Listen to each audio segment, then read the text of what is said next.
Hi everybody, welcome to English for You. I'm Pat. And I'm Mike. So we're starting our literature article for the month. Okay. The title is Mrs. Frisby and the Rats of Nim. Not one of Shakespeare's most famous plays. But this is an animal story. Oh, it's not a Shakespeare play. It's not Shakespeare. It's a story about animals. And there are a lot of stories where the actual characters are talking animals. Sure. There's a lot of kids' stories and for young adults as well. And Mickey Mouse. Yeah, The Wind in the Willows is a that's popular a good one. story where you've got animals that talk Watership Down about the rabbits. Yeah, that's kind of a sad story, though. I mean, these aren't just for kids, but kids can learn a lot from reading them. The Redwall books, I don't know if you ever read those, with talking mice and rats and other animals. Of course, the famous Jack London books, like White Fang. Yeah, about that's dogs true. and wolves in the north. Okay, so these animals, we've got Mrs. Frisby. We don't know who she is, but then she meets the rats of Nim.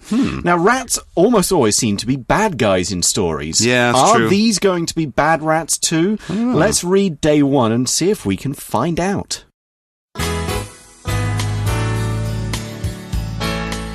Reading.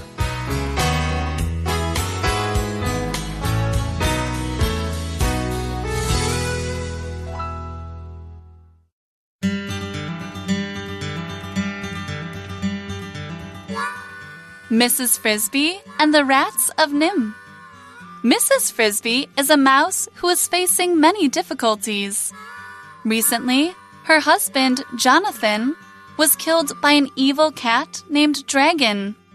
To make matters worse, her youngest son, Timothy, has been burning up for days. His disease has come at a very bad time. Mrs. Frisby's family lives in a small house on a farm. She learns that soon, the farmer will plow the area for spring, which destroys their home every year. If Timothy were healthy, they would move to their summer home. However, because Timothy is sick, she's afraid that he won't survive the journey. One day, Mrs. Frisby goes out to get her son some medicine. On her way home, she saves a crow from being killed by Dragon. Grateful, the crow flies her to the tree of a wise old owl. The owl says that he can't help her, but he knows some animals who can.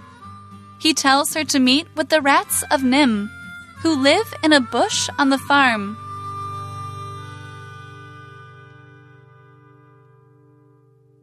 So we begin by finding out exactly who or what Mrs. Frisby is. Okay. The article says, Mrs. Frisby is a mouse who is facing many difficulties. She's got a hard life. Did she lose her cheese?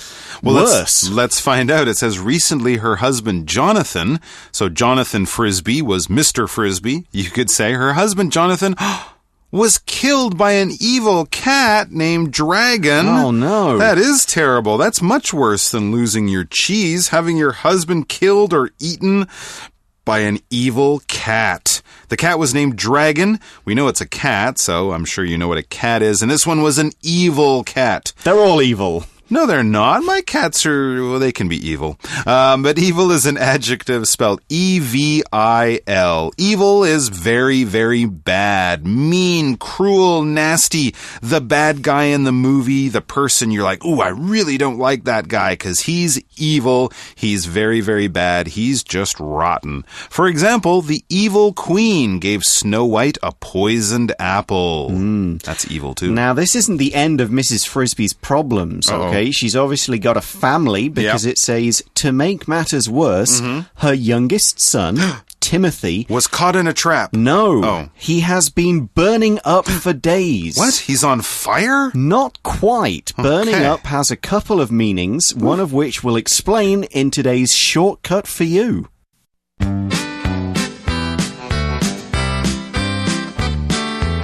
Shortcut for you.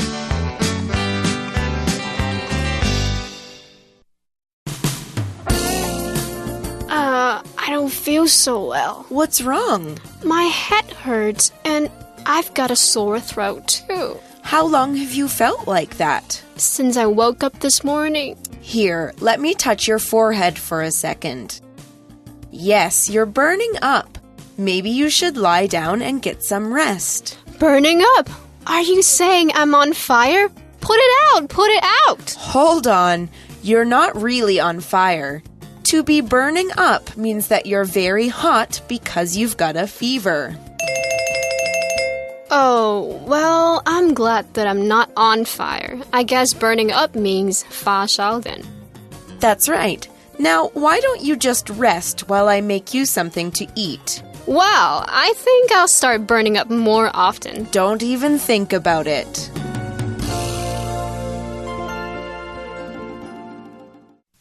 Welcome back, everyone. So we learned that to burn up means to have a really bad fever. So you can feel you're hot. People can put their hands on you and walk, oh, wow, you're burning up. You're really hot. If they take your temperature at the doctor's office, it's very high. Yeah, really high. For example, we could say, Tommy's been burning up all day, so I'm taking him to the doctor. He must have a bad fever. Absolutely. And this little rat, or this little mouse, I should say, is very sick, and his disease has come at a very bad time. Well, there's no good time to have a disease, but right after losing his father, that is a very bad time to get a disease. Well, disease is a noun, spelled D-I-S-E-A-S-E, D-I-S-E-A-S-E, disease. It's basically a sickness. Probably quite a serious sickness that will attack your body and maybe affect a certain part of your body. Not the whole thing, but a certain part of your body. Basically, though, if you have a disease, you probably caught it from somewhere. You are very sick. You should definitely be seeing a doctor, possibly even be in the hospital with a bad disease like SARS or bird flu or something like that you might have heard of. Those are some well-known diseases, but of course there are many, many others. But it basically means you're really sick. For example, if you don't exercise, you are more likely to get heart disease, which of course affects your heart. Okay, now the problems are going to keep coming here. No. Yeah, it's not just a sick son and a dead husband. It gets worse.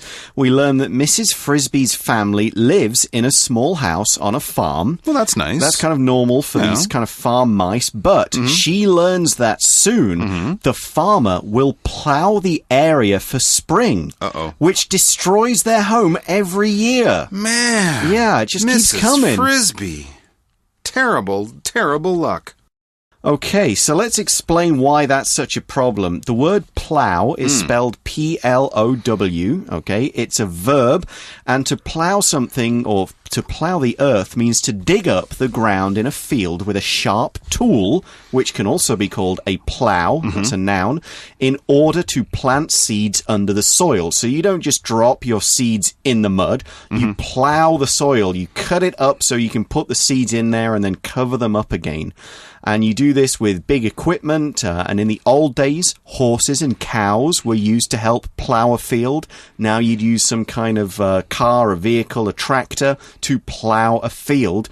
But when the field is plowed by the farmer, this destroys Mrs. Frisbee's house. That's right. If you have something hiding under the earth or even on the earth, it can destroy it. It can cut right through your home if you're a little animal like a mouse living in that field. To destroy, it's a verb, and it's spelled D-E-S-T-R-O-Y.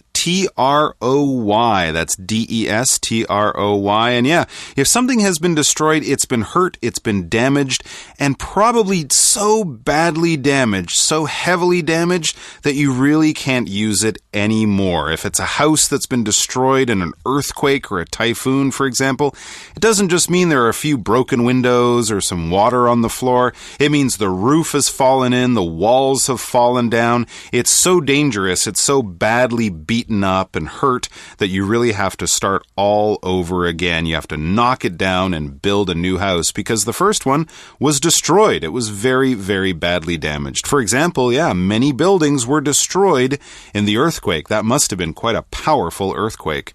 Okay, so now we've got all these problems which Mrs. Frisbee's facing. Dead husband, sick son, her house is going to be destroyed when the farmer plows his field. Right. Now, this happens every spring, so it's not a new problem for them to deal with. But usually the husband was around to help. Yeah, and Timothy was healthy. That's true, the article says if Timothy were healthy, they would move to their summer home. Okay, so here we're using what's known as a conditional clause. Okay, so if this were true, then this would happen. Okay, and when we write this or speak this kind of clause with the be verb, we use were, no matter what the subject is. Okay, we say, if I were you, I would do this. If he were here, he would say this. And it's a kind of there's a word for it. It's called the subjunctive mood. But basically, all you guys need to know is that we use were instead of was when we're doing this kind of conditional, this kind of sentence. For example, you might say, if I were you, I wouldn't take that job. Meaning, if I was offered the job, I wouldn't take it. There you go. Nice and simple. Just use were and you'll never go wrong in that situation. However, the article continues, because Timothy is sick, she's afraid, that's his mom, Mrs. Frisbee, she's afraid that he won't survive the journey. So, of course, he'll be going to their summer home, but he won't be able to make it on his own, and she's afraid that because he's sick, because his body is so weak, he won't survive the journey. To survive something is to live through and not be killed by some kind of dangerous event or dangerous experience. If he doesn't survive, she's afraid he'll die while they're traveling to their new summer home. Okay, so let's get on with the story then. One day, Mrs. Frisbee goes out to get her son some medicine. So he's sick, she thinks maybe if I can get him something, he will be able to survive that journey. All right, but on her way home, it says she saves a crow from being killed by Dragon. Dragon, that evil cat, it seems now has caught a bird, a type of black bird called a crow, and somehow, being a brave little mouse, Mrs. Frisbee saves the crow. Maybe she frightens Dragon so that he runs away. She pretends to bark like a dog or something like that. But anyway, she saves the crow. She protects the crow's life when the crow was about to be eaten by the cat. Now, grateful, the crow flies her to the tree of a wise old owl. Oh, that's nice. Now, here the word grateful, G-R-A-T-E-F-U-L, grateful is an adjective, and it means you feel very thankful. You appreciate something that someone has done to help you.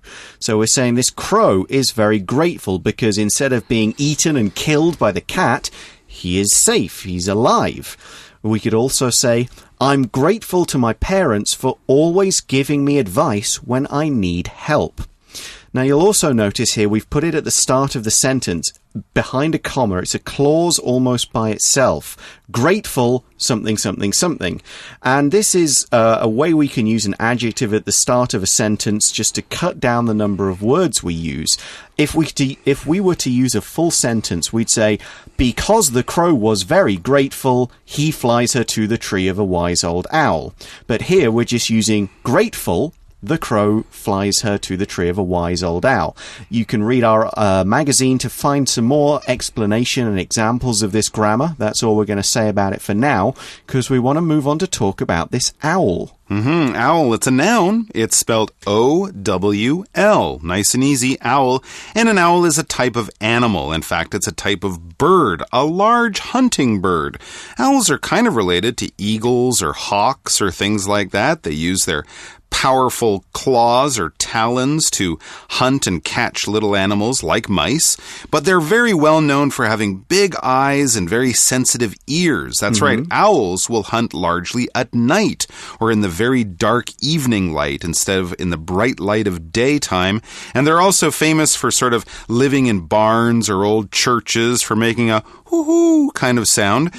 Owls are very, very amazing animals. If you ever get to watch a nature show about animals and owls are featured, well, definitely check it out. They're also often used in sort of myths and legends to be a wise kind of bird. I'm not sure why owls were ever considered wise, but they do have a sort of peaceful, thoughtful look to them, and they're also incredibly powerful and incredibly skilled hunters. For example, owls usually catch and eat mice and other small animals at night. Okay, so this owl says that he can't help Mrs. Frisbee. He can't help her. There's nothing he can do about her problems, but he knows some animals who can. Yay! Okay, and he tells her to meet with the rats of Nim. Okay, these N-I-M-H. We don't know why their name is that yet. We'll find out a bit later, but he tells her to meet with the rats of Nim, who live in a bush on the farm, and hopefully they will help her. Now, a bush, B-U-S-H, bush, is a plant or a group of plants that kind of grow together in a kind of a thick sort of plant formation.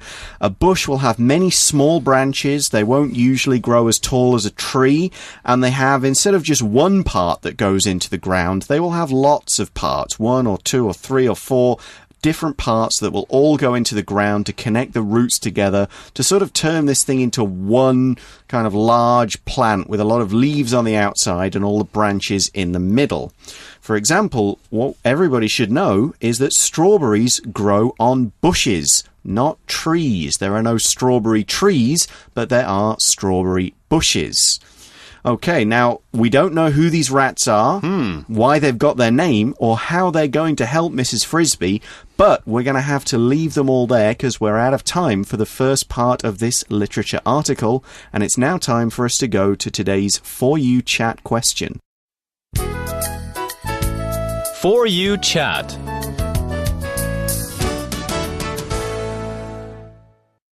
So the question is, like Timothy, Mrs. Frisbee's son, have you ever been so sick that you couldn't move for days? And what was the matter? Gosh, I don't get sick that often, and usually it's just a cold or something.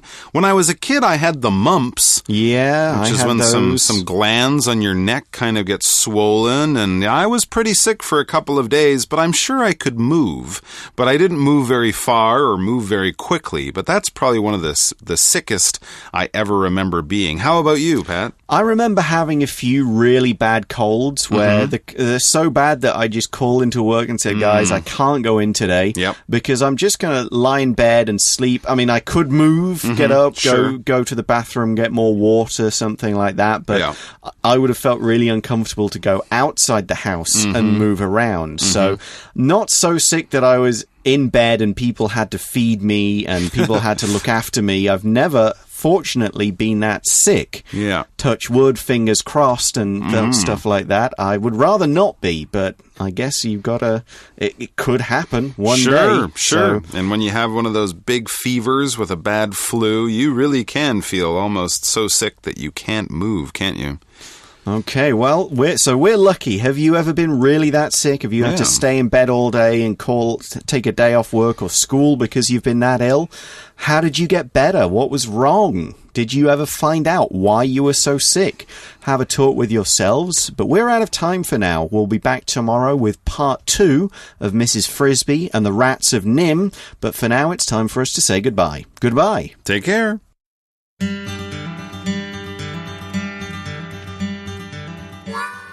Mrs. Frisbee and the Rats of Nim.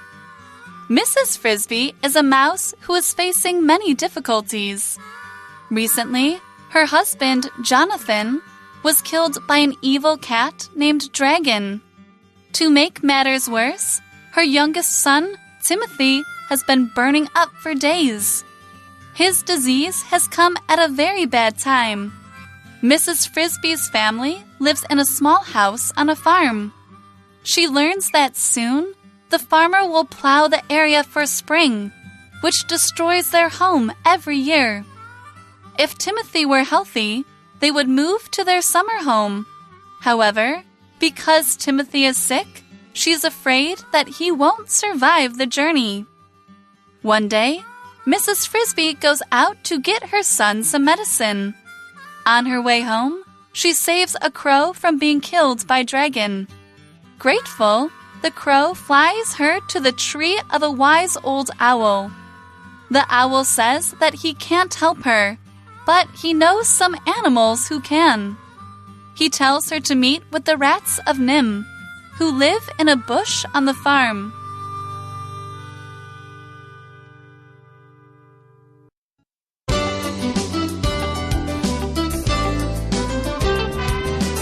Vocabulary Review.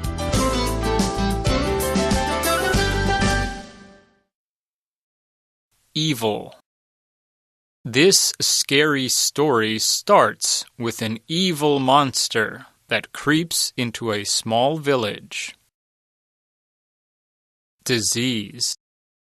Staying healthy and exercising will reduce your risk of heart disease.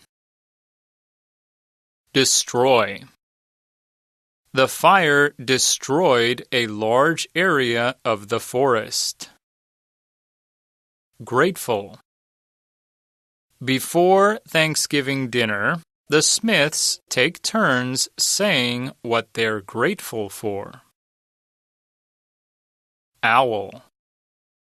In Western culture, many people think of owls as the wisest of all animals. Bush. Mr. Lee used a special type of scissors to shape the bushes in front of his house.